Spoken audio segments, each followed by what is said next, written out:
Je vous salue tous au nom du Seigneur Jésus-Christ et nous bénissons notre Dieu qui nous garde tout le temps et qui surtout a pris soin de nous pendant tout ce temps, car sévit sérieusement et sévèrement cette maladie du Covid-19. Je voudrais que nous puissions partager encore ensemble sa parole et nous allons prendre quelque chose, on va dire, d'assez light aujourd'hui, d'assez légère pour fortifier encore notre foi. Invoquons d'abord le Seigneur un moment. Inclinons nos têtes et prions. Dieu notre Père, nous bénissons ton nom pour cette grâce que tu nous accordes d'avoir encore la possibilité d'écouter ta parole. Même si nous sommes chacun chez nous, le Seigneur, c'est toujours la parole et elle a la même efficacité. Nous prions que le Saint-Esprit me mette hors du chemin et mette aussi le peuple qui reçoit hors du chemin pour que tous nous soyons bénis en toi, en Jésus-Christ. Bénis donc ta parole pour nous, Seigneur. Au nom de Jésus-Christ. Amen. Alors, pendant que vous êtes assis chez vous, nous allons prendre le psaume chapitre 69 et nous allons lire juste le verset 2. Et c'est sur ce psaume que nous allons parler aujourd'hui avec l'assistance du Seigneur. Psaume chapitre 69, verset 2. Lisons-le du Seigneur. Sauve-moi, ô Dieu, car les eaux menacent ma vie. Amen. Nous allons donc parler de ce psaume aujourd'hui pour prendre quelque chose d'un peu light, comme je tentais de dire tout à l'heure, et fortifier davantage notre foi. Pour parler donc de ce psaume 69 aujourd'hui, je voudrais commencer par vous dire, vous le savez certainement, que c'est un psaume de David. C'est vrai que vous le savez, mais vous devez aussi savoir que tous les psaumes ne sont pas de David. On dit en général que le livre des psaumes est le livre de David parce que c'est lui qui a écrit la majeure partie des psaumes que nous trouvons dans ce livre. Mais tous les psaumes qui sont dans le livre ne viennent pas de David. Il y a par exemple là, dans ce livre des psaumes de Moïse, il y a les psaumes qui viennent des fils d'Asaph, de Corée. Mais on a plus de psaumes de David que des autres. Voilà pourquoi ce livre est généralement attribué à David. Donc le psaume chapitre 69 est un psaume de David. Et il parle d'un cri de détresse que donc David est en train justement de faire entendre vers Dieu parce qu'il passait par une période vraiment troublée. Et il est possible que l'un ou l'autre d'entre nous soit également en train de passer par une période troublée. Dans tous les cas, nous sommes tous ensemble passés par une période troublée entre-temps avec le Covid-19 qui a sérieusement secoué la terre et qui a emporté de milliers de vies, surtout en Occident. En Afrique, ça n'a pratiquement pas fait grand-chose, mais en Occident, ça a vraiment emporté des milliers de vies et ça a été une période sérieusement troublée. Des milliers de familles ont été endeuillées et parfois doublement, triplement endeuillées en une seule fois. Ça a vraiment été très, très, très éprouvant. Mais je voudrais vous dire tout de suite que la vie avec Dieu, la vie en Christ n'est pas que synonyme de joie ou de bonheur. La vie avec Christ peut aussi être synonyme de trouble et de difficulté. La Bible veut même dire directement dans 2 Timothée chapitre 3, verset 12, de façon directe alors, 2 Timothée 3, verset 12, il est écrit « Or, tous ceux qui veulent vivre pieusement en Jésus-Christ seront persécutés. » Le fait seulement de concevoir en soi la pensée de marcher de façon pieuse sur cette terre va être pour toi cause de persécution, cause de difficulté, cause de trouble, donc cause de navigation en eau trouble. La foi en Christ, la conversion, le fait d'être chrétien, eh bien, il y a une joie qui est rattachée à cela et une bénédiction qui nous accompagne. Déjà, le fait de se savoir fils de Dieu, de se savoir fille de Dieu est une bénédiction en soi. Mais il n'y aura pas que cela. Il y aura aussi des difficultés, comme ce que nous venons de vivre entre-temps. Ça fait partie de la vie, mais ça fait aussi partie de la vie des chrétiens. Ne vous trompez pas.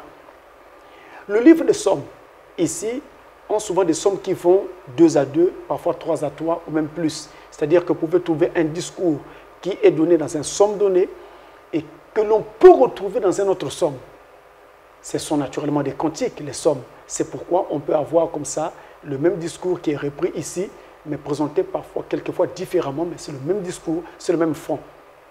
Ainsi, le psaume chapitre 69 a son corollaire au chapitre 22.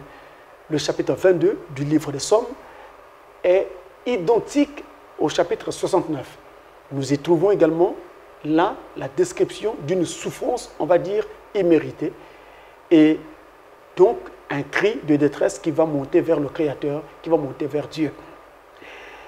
Mais au travers de ces psaumes se trouvent également des prophéties qui ont été plutôt chantées. Elles n'ont pas été données à la manière des prophètes d'autrefois, mais elles ont été données à la manière des chants, à la manière des cantiques, en chantant. Nous avons donc ici la prophétie chantée. C'est ça le livre des Psaumes, c'est la prophétie chantée. Et nous allons voir ensemble aujourd'hui que, au travers de ces Psaumes 69, que justement le livre des Psaumes, c'est de la prophétie, mais chantée, tout simplement. Déjà, le Psaume chapitre 69 nous rappelle l'histoire de Jérémie. C'est assez paradoxal que ce psaume parle de Jérémie, ou plutôt parle de l'histoire de Jérémie.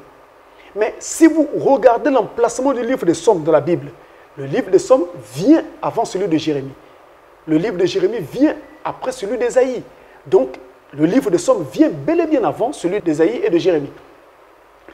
Et déjà donc dans le Psaume chapitre 69, il y a des données qui sont là-dedans que nous retrouvons dans la vie du prophète Jérémie.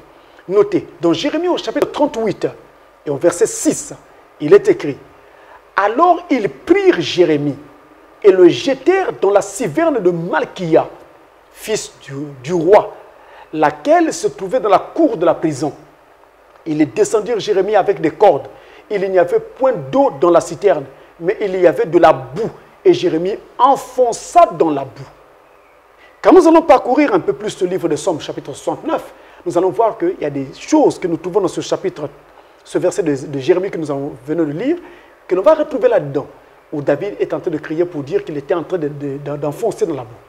Mais pour rester un moment avec Jérémie, remarquons que certains passages de ce chapitre 69 du livre de Psaumes renvoient directement à Jérémie. Regardez, par exemple, le verset 3 du livre des Psaumes, chapitre 69, le verset 3, il est écrit « J'enfonce dans la boue sans pouvoir me tenir. Je suis tombé dans un gouffre et les eaux m'inondent. » Ça rejoint déjà ce que nous venons de lire dans Jérémie, mais on peut aussi voir cela dans les Lamentations de Jérémie, au chapitre 3 et au verset 54. Il est écrit ceci.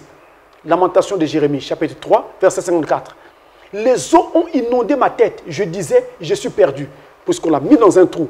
Au départ, il n'y avait pas d'eau dans ce trou-là, mais après, l'eau va monter. Donc, les eaux vont se mettre à inonder le trou et monter jusqu'à atteindre sa tête. Alors, il s'est dit, oh Seigneur, mais si l'eau atteint ma tête, mais je suis perdu, je ne pourrai plus respirer. C'est la mort qui est établie. Or, David déjà a chanté cela avant que cette chose n'arrive. David l'a chanté, l'a donné sous la forme d'un chant. Est-ce qu'il savait que quand il était en train de parler, il était en train de prophétiser sur ce qui arriverait à Jérémie? Il n'y a que Dieu qui pourra nous le dire. Mais avançons un moment. Nous voyons également au verset 13 du chapitre 69 du livre des Psaumes. Psaume 69, verset 13, il est écrit « Ceux qui sont assis à la porte parlent de moi, et les buveurs de liqueur forte me mettent en chanson. » C'est David qui parle. Il montre comment est-ce que les gens parlaient de lui, l'injuriaient, l'insultaient, le calomniaient, l'humiliaient et le mettaient même en chanson. Il parle de cela au verset 13 du chapitre 69 des Psaumes. Maintenant, dans Lamentation chapitre 3, verset 14, nous trouvons la même chose. Et regardez bien.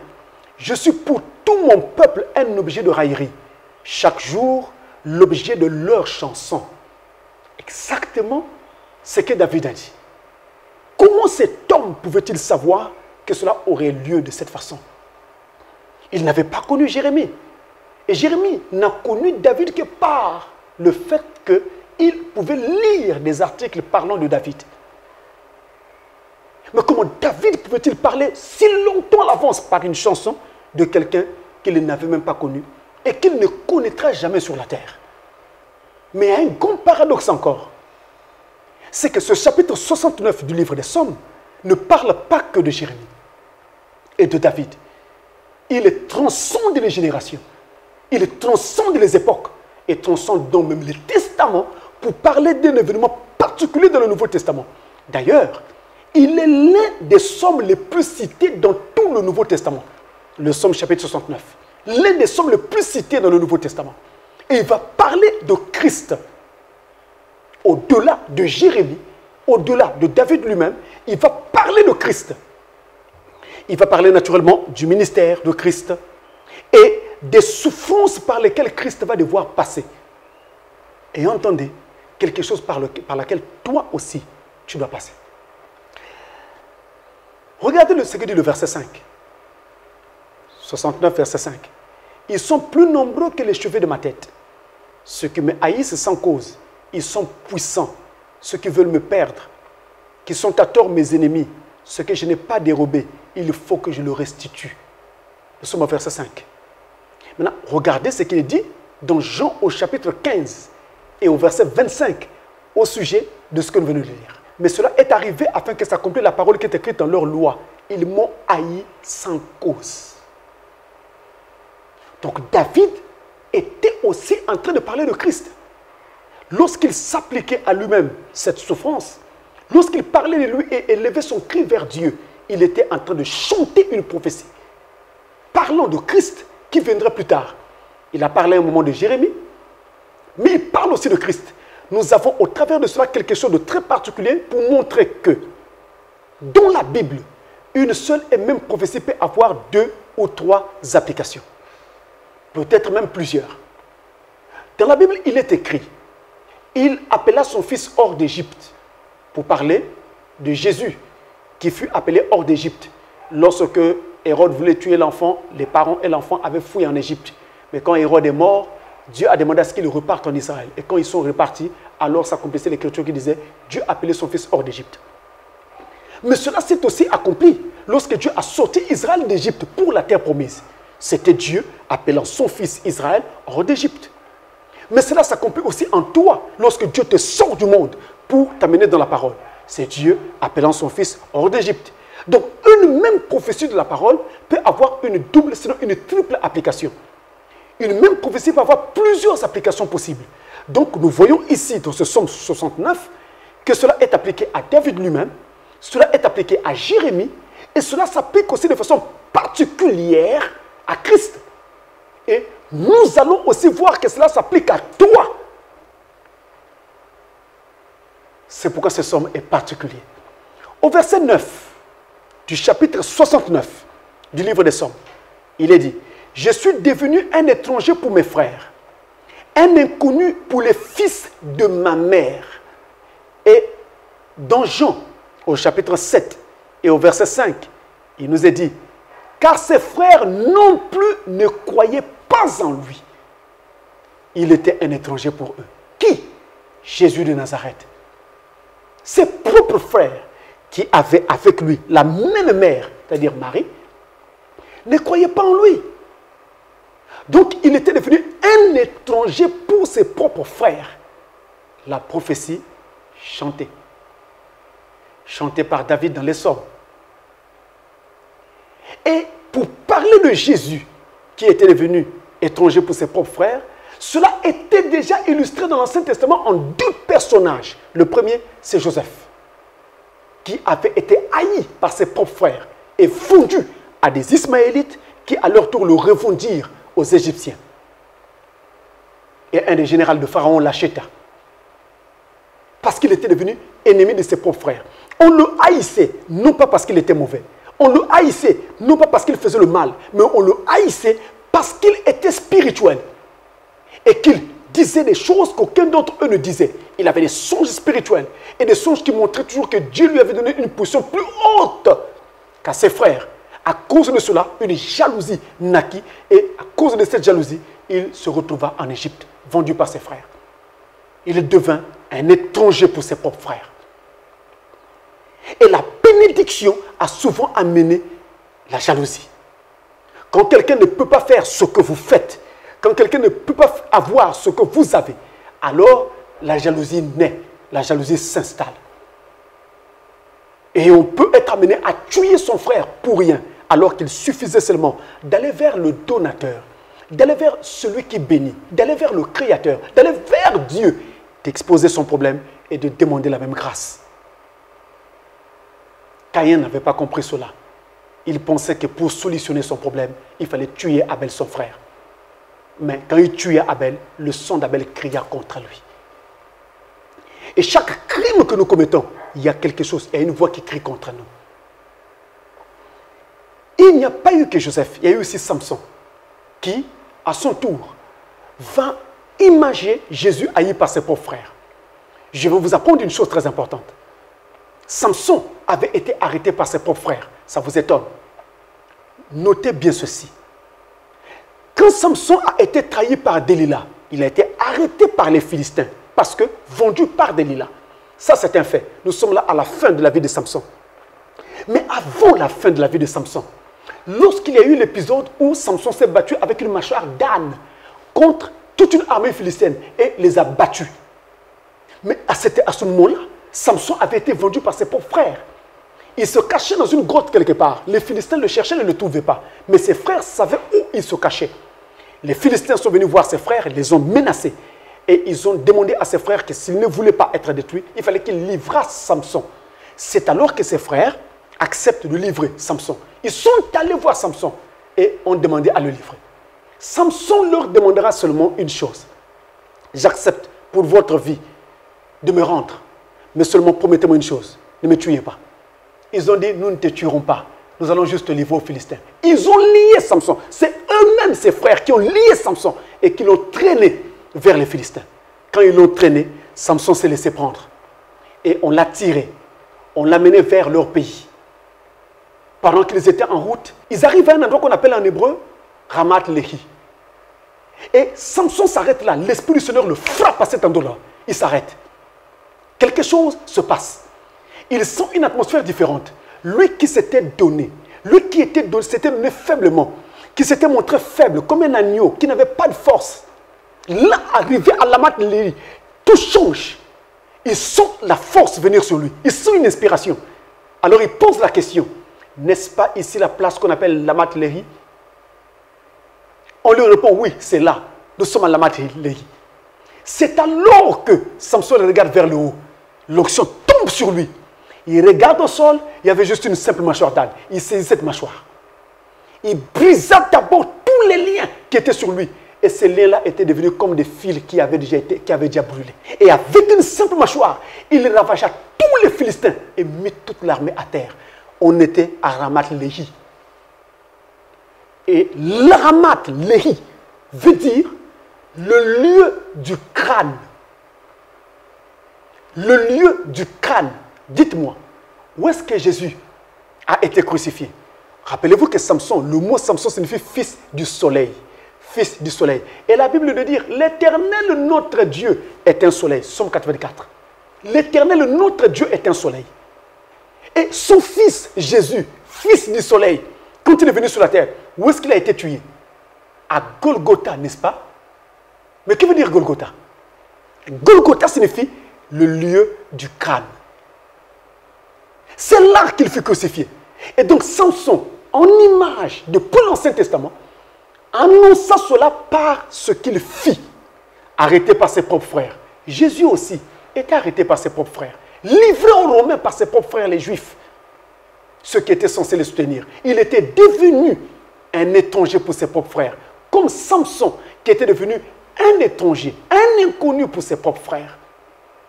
Mais arrivé à Ramat Lehi, à Golgotha, au lieu du crâne, il écrasa tous les Philistins. Et là, à Golgotha, Christ a mis à terre tous les esprits, tous les démons qui avaient longtemps eu raison des hommes sur la terre, qui gouvernaient les esprits et les âmes des hommes. Il les a tous vaincus à la croix.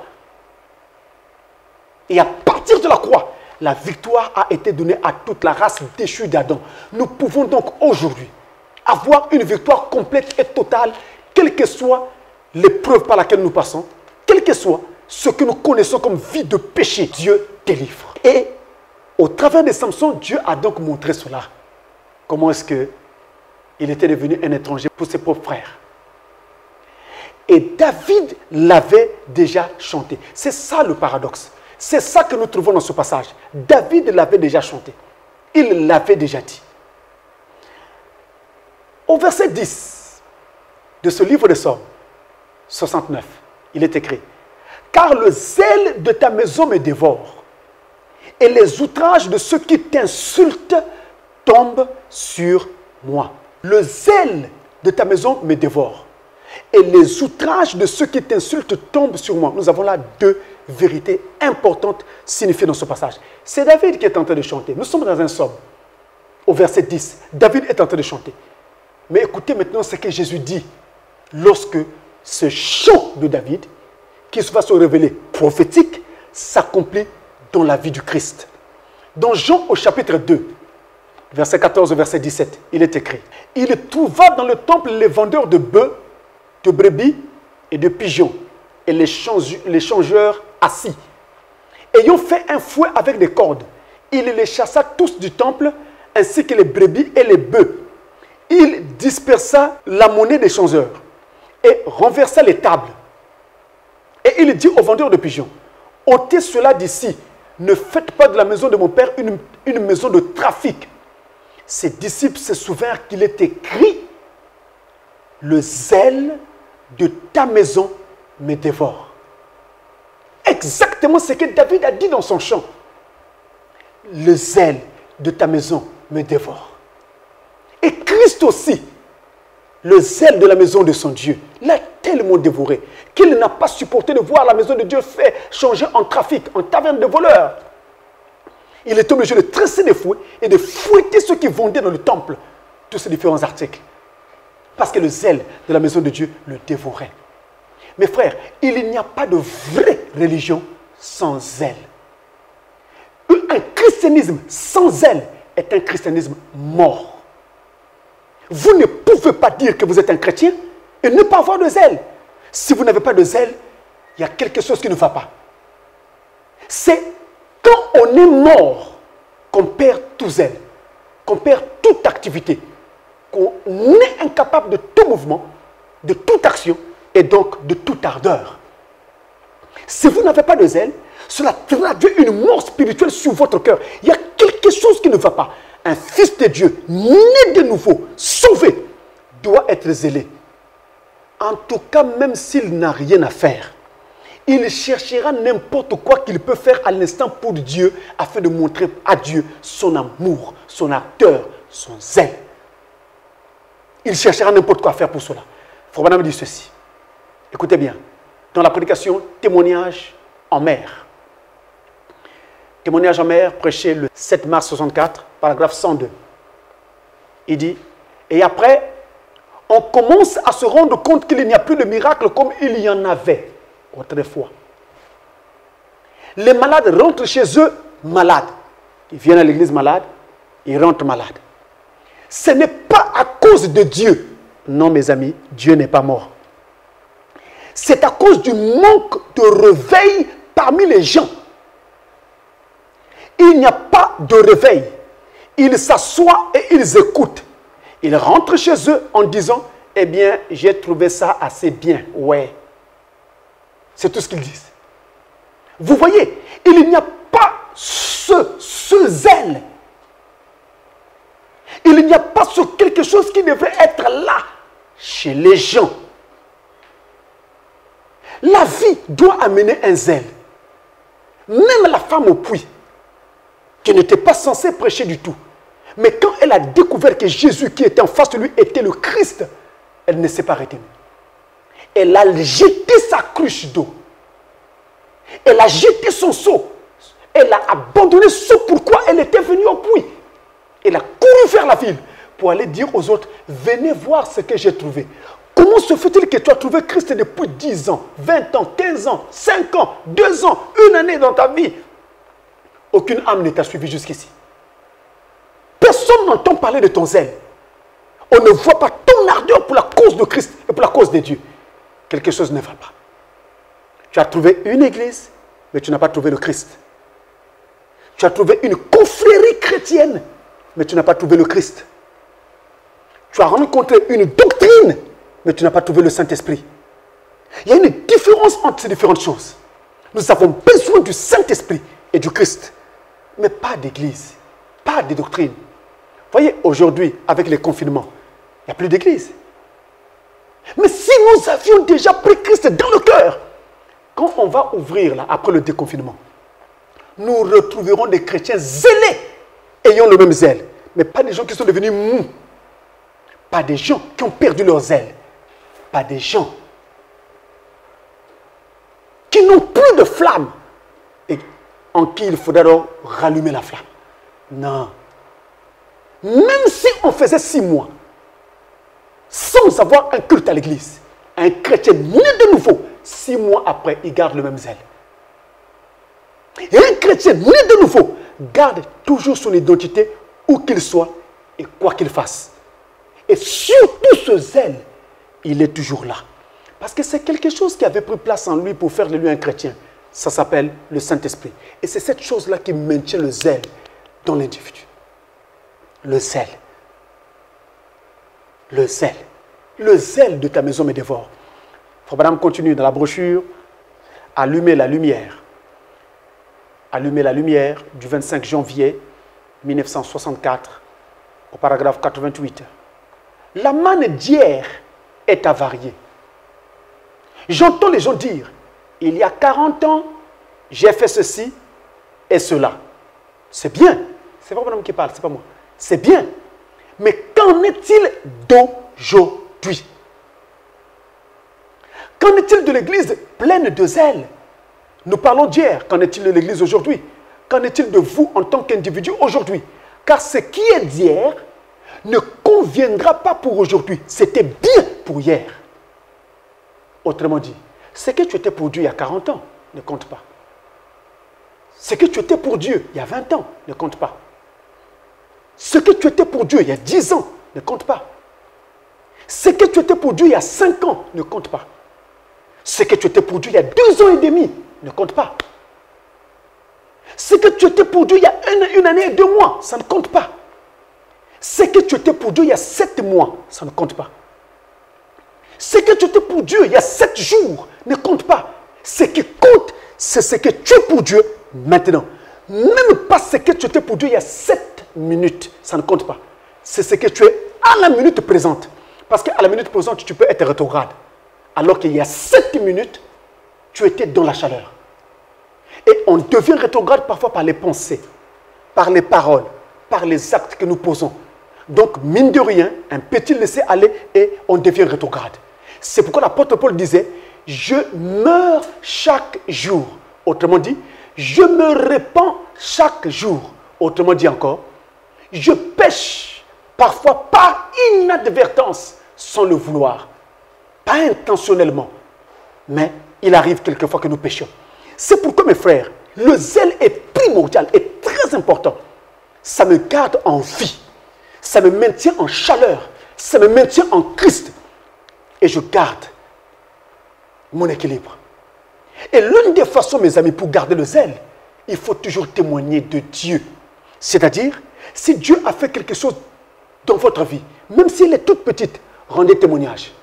Le jour du culte, écrivez le témoignage. Je rends grâce à Dieu, il a fait ceci pour moi. Il a fait cela pour moi. C'est important. Parce que, mes frères, c'est en rendant témoignage de ce que Dieu fait dans nos vies qu'il en fait davantage. Et il faut éviter de passer du temps, en tout cas beaucoup de temps, sinon trop de temps, sans même chanter ou prier. De temps en temps, arrêtons-nous dans la journée, prions. De temps en temps, arrêtons-nous et chantons. Quand nous étions dans le monde, nous chantions même dans les bus.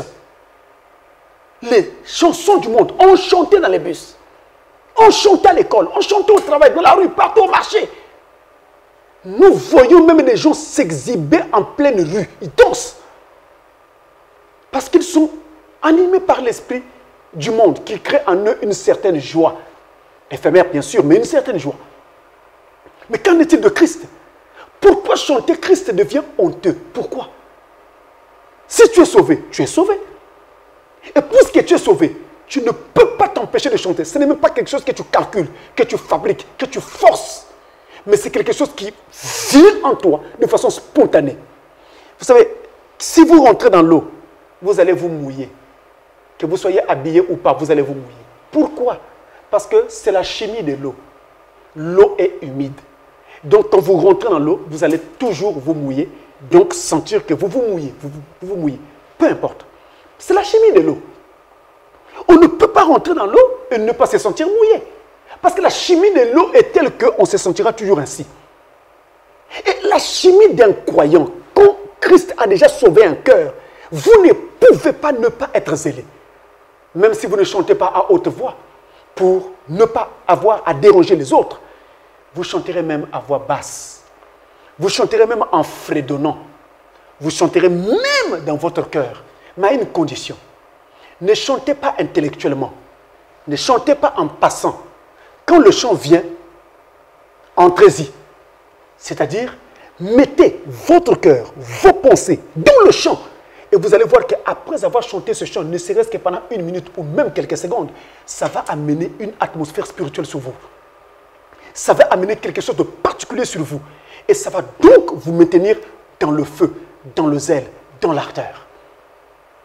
Et c'est ainsi que, quand viendra la tentation ou le péché, vous aurez plus de force que si vous ne vous mettiez pas à chanter.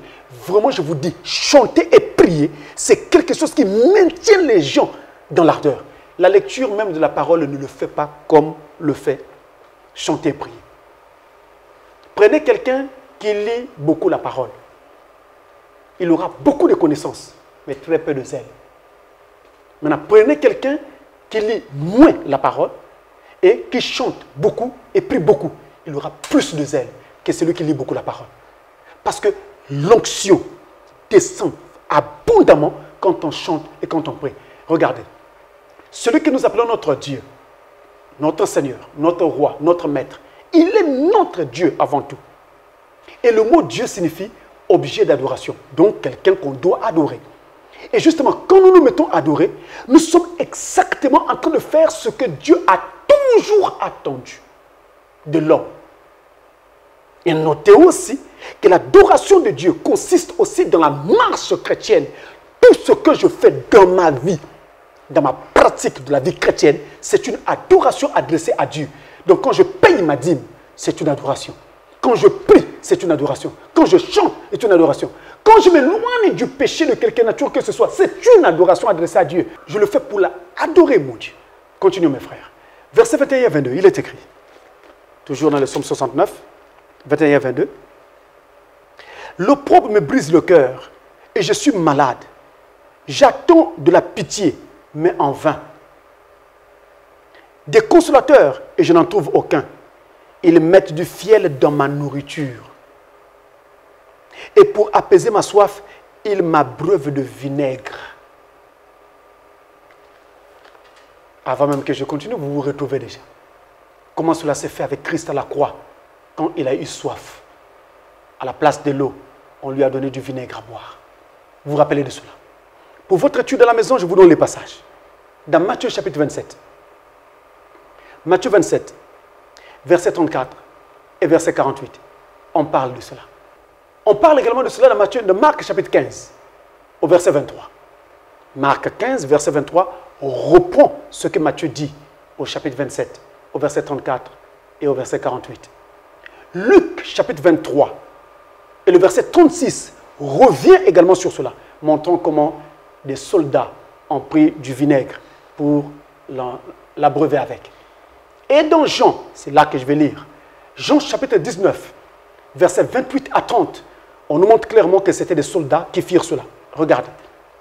Jean 19, versets 28 et 30, il est dit, après cela, Jésus qui savait que tout était déjà consommé, dit, afin que l'écriture fût accomplie. L'écriture fût accomplie. J'ai soif. Amen, ça me plaît. C'est lui qui provoque l'accomplissement de l'écriture. Il est dit une chose parce qu'il sait que s'il le dit, ça va provoquer l'accomplissement de l'écriture. Autrement dit, il y a des choses qui doivent d'abord être faites avant que l'écriture ne s'accomplisse. Il y a des choses qui doivent provoquer l'accomplissement de l'écriture. Pareil pour la bénédiction. Je pose un acte demandé par Dieu et la bénédiction suit. Comme par exemple quand je paye ma dîme et la bénédiction suit. Et c'est pareil sur la terre. Vous voyez comment est-ce que les hommes posent des actes qui troublent la nature entière, comme avec le cas du Covid-19, qui a troublé la terre entière. Ce n'est pas Dieu. Même s'il l'a autorisé, il l'a permis, parce qu'il est le maître des temps et des circonstances. Mais c'est l'homme qui l'a fait. Ça venait d'un laboratoire. Et en le faisant, ça a créé un processus qui a accompli l'écriture. Les paroles de Dieu qui avaient déjà annoncé que dans les derniers jours, nous connaîtrions des temps pareils. Voyez-vous, donc il dit, j'ai soif. Il y avait là un vase plein de vinaigre. Les soldats en remplirent une éponge et l'ayant fixé à une branche d'hysope, ils l'approchèrent de sa bouche. Quand Jésus eut pris le vinaigre, il dit, tout est accompli. Et baissant la tête, il rendit l'esprit. Alléluia. La parole entière s'accomplit lorsqu'il prit ce vinaigre. Le plan de Dieu s'accomplit quand il but ce vinaigre. Mais il fallait que l'accomplissement de cela soit provoqué. Frères bien-aimés, c'est nous qui devons provoquer l'accomplissement de la parole. Soit en bien, en notre faveur, en posant des actes bien, soit en mal, en posant des actes mauvais. Amen. Quand donc les hommes lui donnèrent à boire du vinaigre, ils ne savaient pas qu'ils étaient en train d'accomplir l'écriture. Mais Dieu lui-même les poussa à faire cela. En faisant quoi? Il les provoqua. Il suscitait cela en avançant un pion. J'ai soif. Amen. Et quand il a dit, ça déclenchait un processus qui a conduit à l'accomplissement de la parole et à la mort du Christ à la croix. Et ça se passe toujours ainsi. Même avec la science. Il est écrit dans la science qu'il n'y a pas de cause sans effet et il n'y a pas d'effet sans une cause. Chaque cause produit un effet. Ainsi, même les scientifiques disent qu'un petit papillon qui bat des ailes dans la forêt africaine, ce petit papillon qui a battu des ailes, et ces ailes qui sont si fragiles que même le vent peut emporter, mais il a déplacé une petite quantité de vent en battant ses ailes. Et ensuite, cette petite quantité de vent va heurter une autre petite quantité de vent. Et celle-là aussi va en heurter une autre, en heurter une autre, en heurter une autre. Et ça va aller comme ça en s'accroissant, en s'accroissant. Ça s'appelle l'effet papillon. Et devenir demain peut-être une grande tempête ou un ouragan. Mais regardez comment ça a commencé. C'est pourquoi avec Christ également, quand nous commençons ou quand nous faisons les choses qu'il nous demande, avançons seulement. Ça peut paraître très petit, insignifiant, rien du tout, mais garde la foi en celui qui a dit ces choses et avancez et voyez ce que Dieu va en faire par la suite. J'ai aimé l'écriture où il était dit, l'enfant qui avait un poisson et 2 pains ne savait même pas comment se nourrir lui-même avec, c'était insuffisant.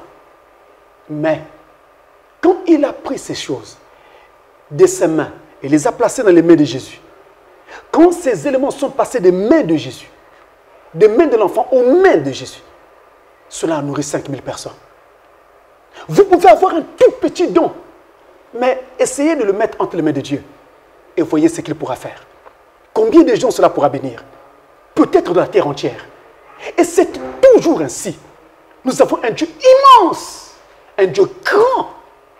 Mais quoi qu'il soit grand, il sait aussi se faire petit. Regardez, lui qui est le créateur de tout l'univers, le grand Jéhovah, est devenu un tout petit bébé qui pleurait dans une crèche. À tel point que même les humains ne comprenaient pas que c'était lui Jéhovah. Et la terre que nous voyons, et tout ce que nous voyons qui a été fait, qui a été créé, la Bible dit, ça vient de l'invisible. C'est pourquoi à partir de rien, à partir de l'invisible, vous pouvez arriver quelque part. Et je crois que vous arriverez quelque part. Vous êtes l'épouse de Christ. Et je parle à l'épouse. Maintenant, votre marche est peut-être pas significative en Christ. Gardez la foi. Amen. Avancez avec. Ça va produire quelque chose. Ça va produire quelque chose.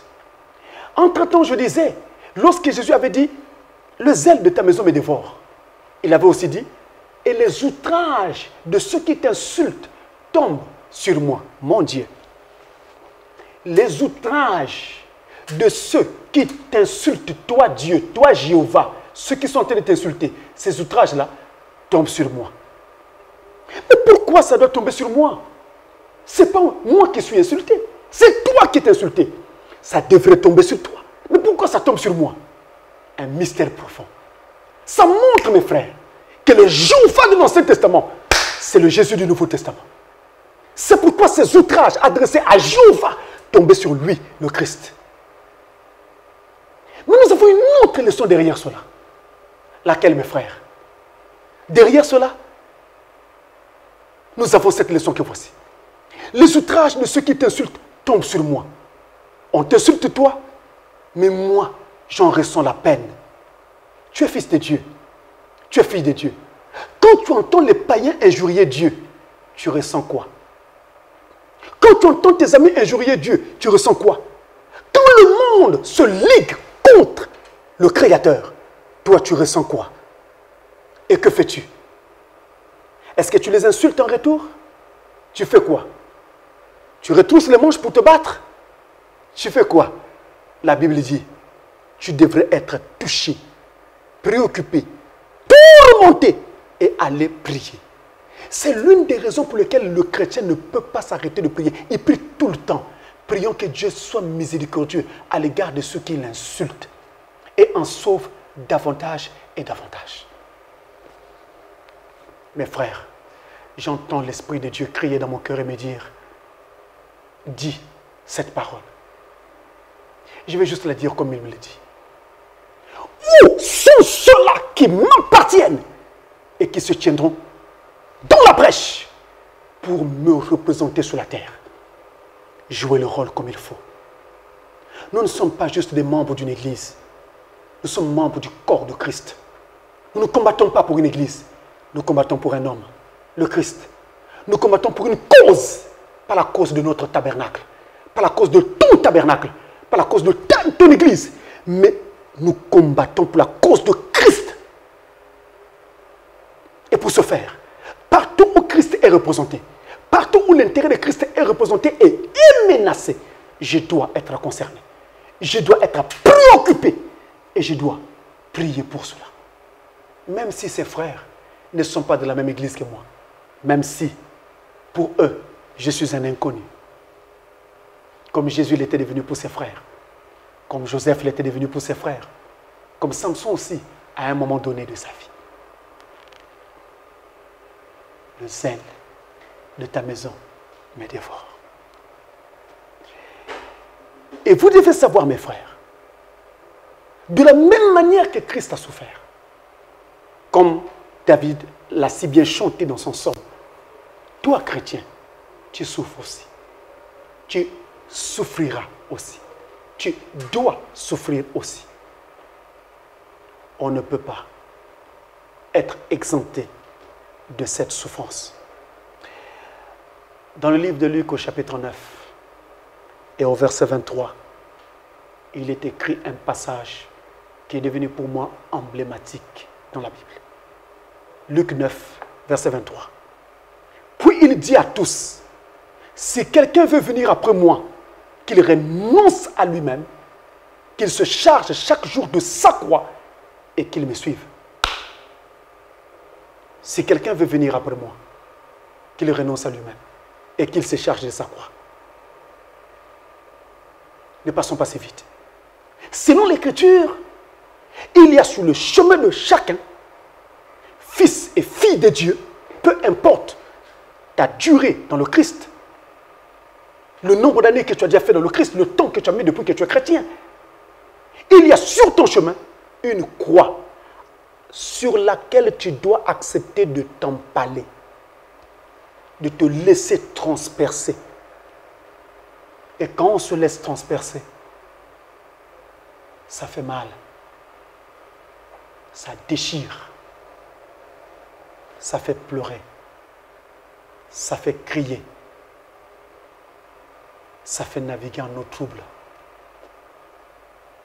Alors s'élève de nous un cri de détresse. Mais c'est le chemin. Jésus est passé par là. Abraham est passé par là. Isaac est passé par là. Jacob est passé par là. Tous les prophètes prophètes sont passés par là. William Branham est passé par là. Les critiques qui ont fusé sur Branham, vous les connaissez, mais peut-être pas tous. Je vous dis, on a dit sur Frère Branham des choses horribles. Mais vous croyez en lui, moi aussi. On le fera aussi de vous. La Bible de dire, si l'on fait ces choses au bois vert, qu'arrivera-t-il au bois sec? Le bois vert, c'est le Christ. Regardez tout ce qu'il a subi. Jusqu'à la mort sur la croix. Une mort honteuse. Nue. Qu'est-ce qu'on ne fera pas avec le bois sec? Le bois sec, c'est toi. Le bois sans vie. Le bois vert, c'est le bois qui a la vie. Christ est la vie. Nous vivrons la même chose. Nous avons donc une croix sur notre route et nous devons accepter de nous y empaler. De nous empaler dessus. Et la Bible dit, celui qui veut me suivre, celui qui veut venir après moi, qu'il renonce à lui-même. Lui-même. Lui-même. L'être humain est triple. 1 Thessaloniciens 5, verset 23. Il est formé d'un corps, d'un esprit et d'une âme. Voilà l'être humain. Renoncer à lui-même, c'est renoncer à ces trois choses. Aux intérêts de sa chair, aux intérêts de son esprit et aux intérêts de son âme. Et ne plus regarder que les intérêts de la parole, les intérêts de Christ. Autrement dit, la parole d'abord, moi après, ma famille après. Allons au verset 2 et 4. On fait un petit saut en arrière. Verset 2 et 4, le 69. Sauve-moi, ô Dieu, car les eaux menacent ma vie, dit David. Sauve-moi, ô Dieu, car les eaux menacent ma vie. Ne l'oubliez pas. Je m'épuise à crier, verset 4. Je m'épuise à crier. Mon gosier se dessèche. Mes yeux se consument. Tandis que je regarde vers mon Dieu. Il avait tellement pleuré. Tellement crié. Tellement parlé à Dieu. Vous voyez, vous qui dites, Dieu ne m'aime pas. Dieu ne me connaît pas. Dieu ne me répond pas. Et vous pensez que ça n'arrive qu'à vous. Vous voyez David, un homme selon le cœur de Dieu. Mais pour la même chose, il a prié pendant longtemps. La réponse ne venait pas. Il a crié jusqu'à en être physiquement épuisé. La réponse ne venait pas. Sa gorge s'est desséchée. La réponse ne venait pas. Ses yeux se sont enflés. La réponse ne venait toujours pas. Mais c'était un homme selon le cœur de Dieu.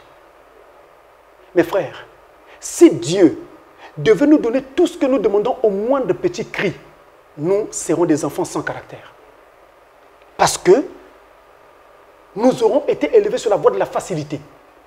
C'est pour cette raison que, pour avoir du caractère et être quelqu'un de bien formé, il retarde certains exaucements. Mais dès le premier jour que vous avez commencé à prier, la réponse était déjà sortie du ciel. Mais ça ne viendra que plus tard. Comme nous l'avons vu dans Daniel, où dès qu'il a commencé à prier, la réponse est sortie du ciel, mais la réponse est parvenue à lui 21 jours plus tard. David a prié pendant longtemps, Dieu ne répondait pas. Et vous avez vu avec le Covid-19, les enfants de Dieu ont crié.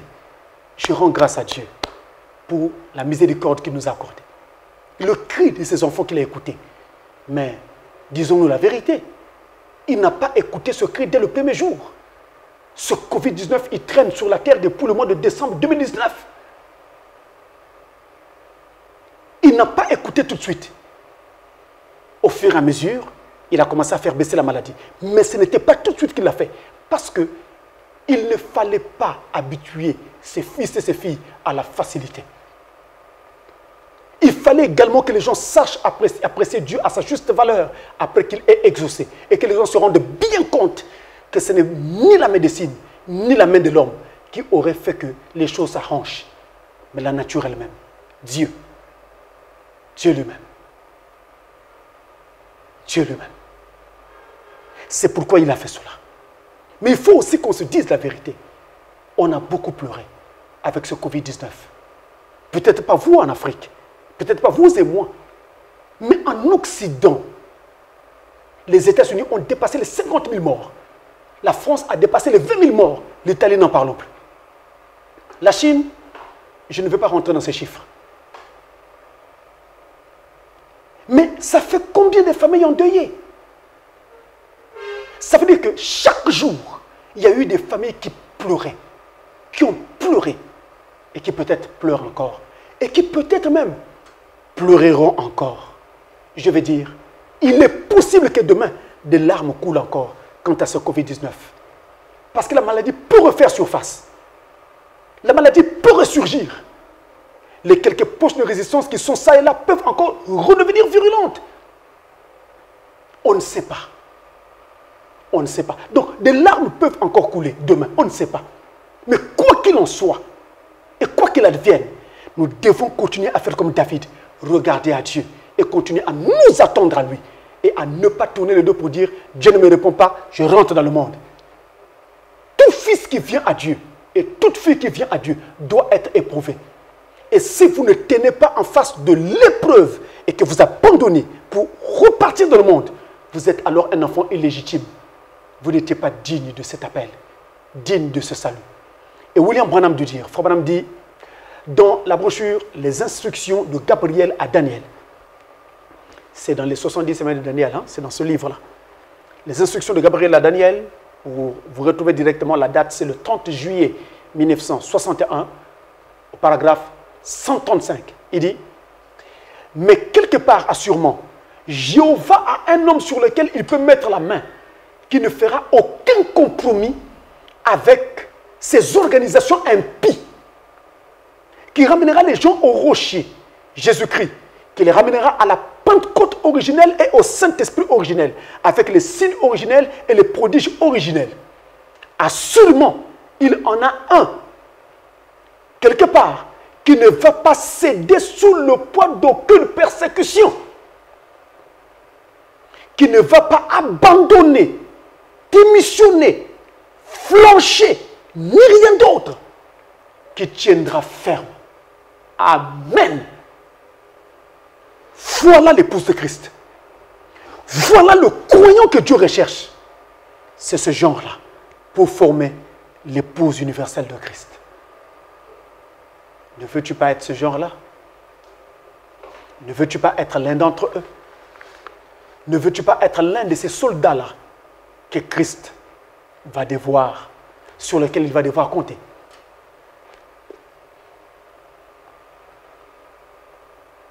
David a beaucoup pleuré. Parce que justement, il était soumis à beaucoup d'épreuves. Beaucoup. Beaucoup d'épreuves. Il a été exposé à la moquerie. On s'est moqué de lui. Il a été exposé à l'insulte. On l'a insulté à maintes et moult reprises. Il a été humilié en public. Et il était obligé, plutôt, il a fait l'objet de commérages. Les gens colportaient de fausses informations sur son compte, ça et là, amenant des histoires contre lui. David a connu toutes ces choses. Mais il n'a pas abandonné. Il a persévéré. Et il a persévéré dans la prière. Il n'a pas persévéré en disant seulement « Dieu fera ». Non, il persévérait en priant. C'est comme ça qu'on persévère. C'est comme ça qu'on arrive à faire qu'une épreuve ne mette pas trop de temps. C'est comme ça qu'on sort aussi victorieux d'une épreuve. Il ne faut pas seulement rester là les bras croisés en train de dire « ça finira un jour ». Non, tu dois travailler. Tu dois te mettre à prier. C'est comme avec ce Covid-19. Étant un jugement temporaire, il fallait qu'on prie pour que ça s'arrête. Malgré les nouvelles qui arrivaient de partout, que tant de morts aujourd'hui ici, tant de morts là-bas, il fallait prier sans arrêt. Mais quand arrivera des jugements qui ne seront plus temporels, il n'y aura plus rien à faire. De toute façon, à ce moment-là, l'épouse de Christ, l'Église, nous ne serons plus sur la terre. David a persévéré dans la prière. Et je voudrais vous dire par le prophète ce qui suit. Dans l'exposé des 7 âges de l'Église, Frère Branham nous dit, je suis en train de terminer mes frères, je suis en train de terminer, Frère Branham dit, exposé des 7 âges de l'Église, page 78 et 79. Il dit ceci, écoutez-moi bien.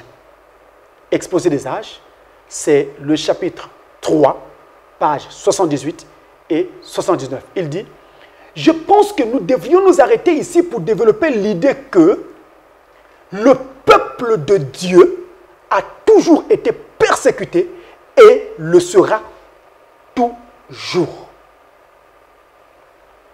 Vous savez que la Genèse est le livre des commencements et que ce dont vous voyez là se poursuivra juste dans l'Apocalypse et ne changera jamais.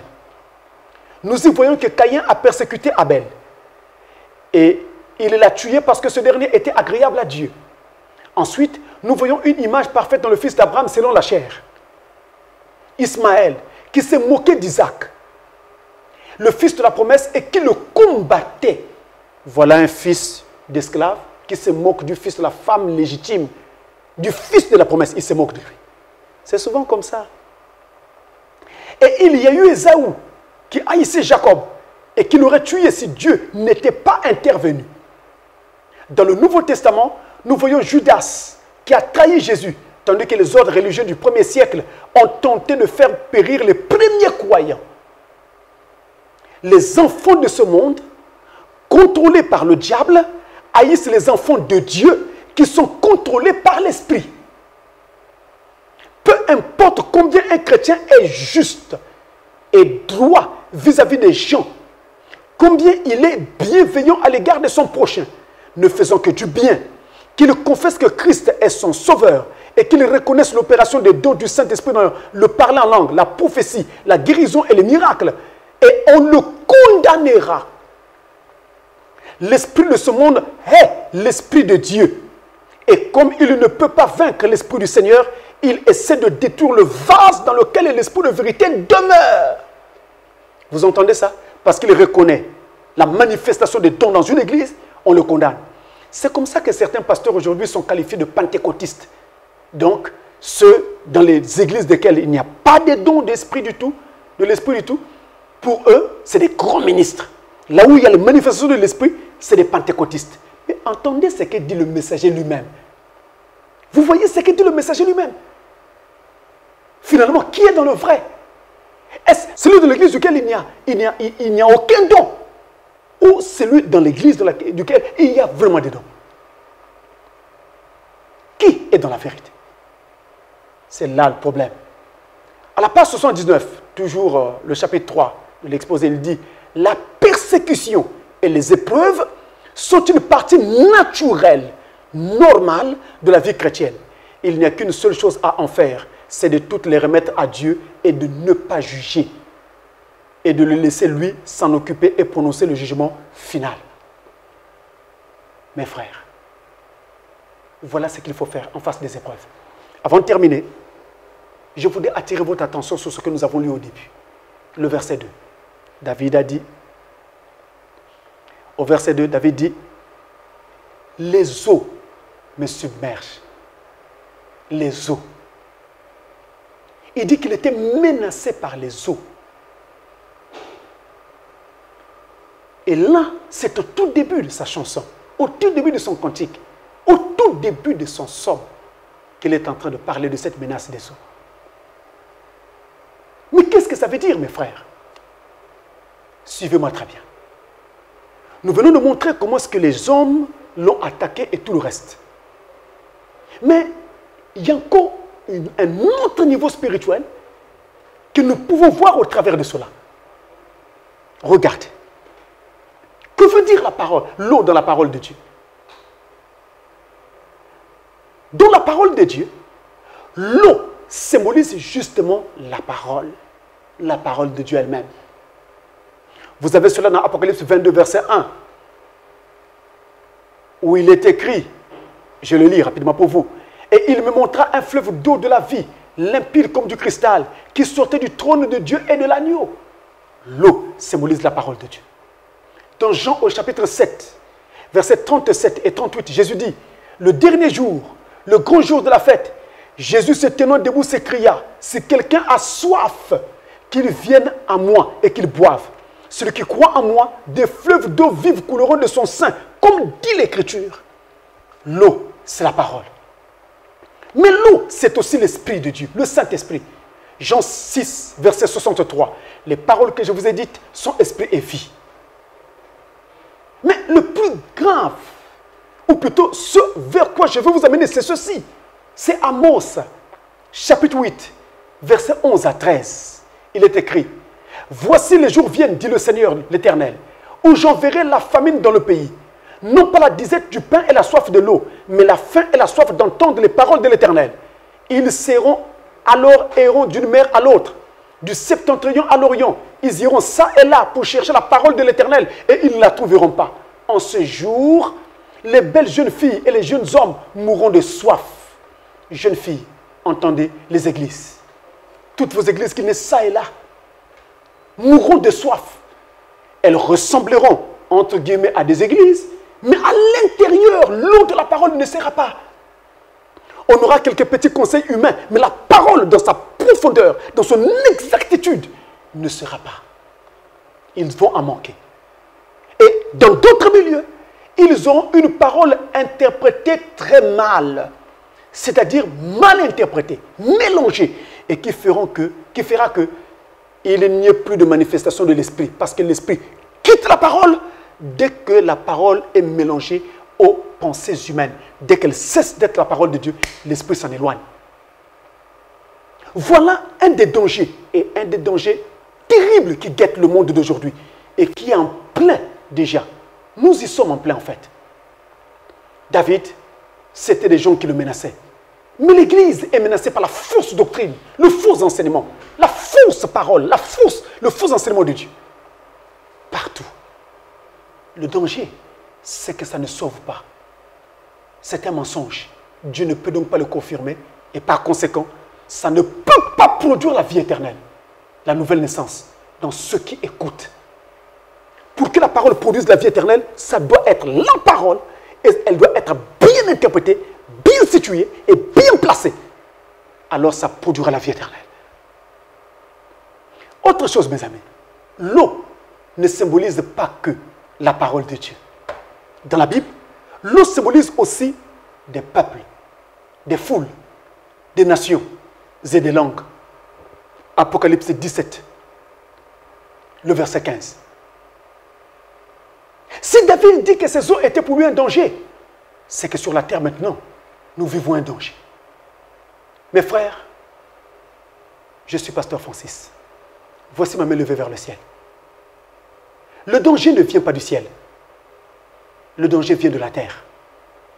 Des hommes eux-mêmes. Des peuples eux-mêmes. D'où est sorti le Covid-19, dites-moi? Du ciel? D'un laboratoire du ciel? Même si les gens ne veulent pas en parler pour des raisons diplomatiques, économiques ou quoi avec la Chine. Est-ce que ça vient du ciel, le Covid-19? Dites-moi. N'est-ce pas de la terre? Des hommes?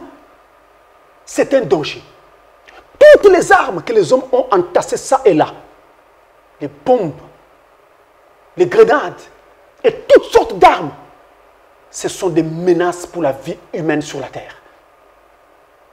Et ici, il a été démontré clairement que depuis longtemps, les grandes nations cherchent à fabriquer des armes biologiques pour se préparer contre une éventuelle guerre. Parce que leur but, ce n'est pas de détruire entièrement une nation, mais prendre le contrôle afin de mettre la main sur les richesses de cette nation-là. Et l'un des moyens de le faire, c'est de le faire par une élimination biologique. Depuis longtemps, ils le font. Et là, leurs propres actes sont en train de les trahir. David a chanté, a dit, je suis menacé par les eaux. Les eaux me submergent. Je suis menacé par les eaux. Les hommes, avec leur science, leur technologie, leur hégémonie, veulent alors avoir le contrôle, veulent avoir la domination, la suprématie sur les autres. Et ce faisant, ils se mettent à fabriquer tout et n'importe quoi. Ils se mettent à toucher là où il ne faut pas. Demain, ils toucheront à quoi? Alors nous sommes en danger. David avait raison en le chantant. En chantant cette prophétie, il avait raison. Nous sommes en danger. Et William Branham, le prophète, a dit, sur la terre, il n'y a plus aucun espoir.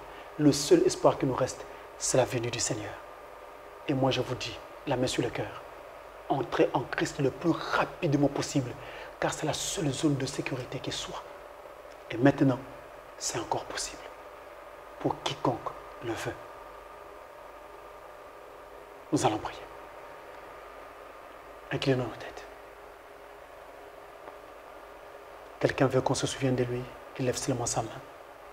Où que vous soyez, peu importe l'endroit, le pays, la ville, le lieu, levez seulement votre main. Et prions. Dieu notre Père Céleste, comment au travers d'une petite chanson, d'un cantique Seigneur, tu as caché une parole si profonde pour le bien de ton épouse et de tes enfants. Je t'en supplie, puisse le Saint-Esprit au travers de cette parole traiter avec chaque cœur en ce moment, Seigneur, chaque cœur, quelle que soit la personne, quel que soit l'endroit où elle se trouve. Je prie, Père Tout-Puissant, que tu traites avec elle. Pardonne les péchés des uns, pardonne les péchés des autres. Aide à reprendre confiance à ceux, Père Tout-Puissant, qui étaient sur le point d'abandonner, d'abdiquer, de renoncer. Qu'ils prennent exemple sur David, qui n'avait pas abandonné, mais qui alla jusqu'au bout en prière. Mais souviens-toi de les exaucer, afin que, Père Tout-Puissant, leur joie soit parfaite et qu'ils aient plus de force pour t'adorer et te servir. Ainsi, partout sur la terre où tes enfants ont des requêtes, cachées derrière leur main levée, je prie que ces requêtes soient exaucées dans le nom de Jésus-Christ, dont je suis le serviteur. Que tes enfants vivent un miracle de Dieu. Au nom tout-puissant de Jésus-Christ. Sauve ceux qui ne sont pas encore sauvés. Sauve ceux qui sont en train de te donner leur vie maintenant même. Qu'ils ne retournent plus en arrière. Que leur cœur soit saisi une fois pour toutes. Amène-les jusqu'au baptême du Saint-Esprit au nom tout-puissant de Jésus-Christ. Que la force de Dieu, la force de l'Esprit Saint soit communiquée à chacun de nous. Et que nous devenions forts, équilibrés. Et que nous bénissions, Père Céleste, ô Dieu, ton royaume. Et que toi aussi, tu nous bénisses constamment dans notre marche. Nous nous humilions sous ta puissante main et te recommandons toutes choses. Moi aussi, j'ai levé mes deux mains, demander ton assistance. Souviens-toi de nous, alors qu'un peu partout tout se déconfine, que la grâce de Dieu nous soutienne pour que nous entrions de nouveau dans la vie en étant tout à fait prudents, mais aussi, Père Céleste, en ne regardant plus le monde de la même façon. Que maintenant nous puissions avoir une vision nouvelle du monde, sachant que tu viens bientôt et que tu es le seul espoir de la terre. J'accepte Christ. Et mon frère, ma soeur, t'accepte aussi maintenant dans sa vie, dans sa maison. Honneur, puissance et gloire te soient rendues dans les siècles et des siècles, au nom de Jésus-Christ. Amen. Alors que nous allons reprendre la vie active pour les uns et les autres, peut-être demain ou après-demain, chez certains c'est même déjà fait. Je prie simplement que le Saint-Esprit nous accompagne dans la vie, que nous soyons extrêmement prudents afin de ne pas baisser la garde, de continuer à garder les gestes barrières et que nous puissions aussi continuer à mettre notre confiance dans notre Dieu qui nous a gardés et nous a protégés durant toute cette épreuve. Mais n'oubliez pas, continuons aussi à garder le cœur et la pensée sur Christ, parce que Christ est le seul espoir qui reste pour la terre en ce moment. Que personne ne se détourne de Christ, qu'au contraire, ceux qui étaient loin de lui se tournent vers lui. Que le Seigneur soit avec vous, que le Seigneur vous accompagne et que Dieu vous bénisse.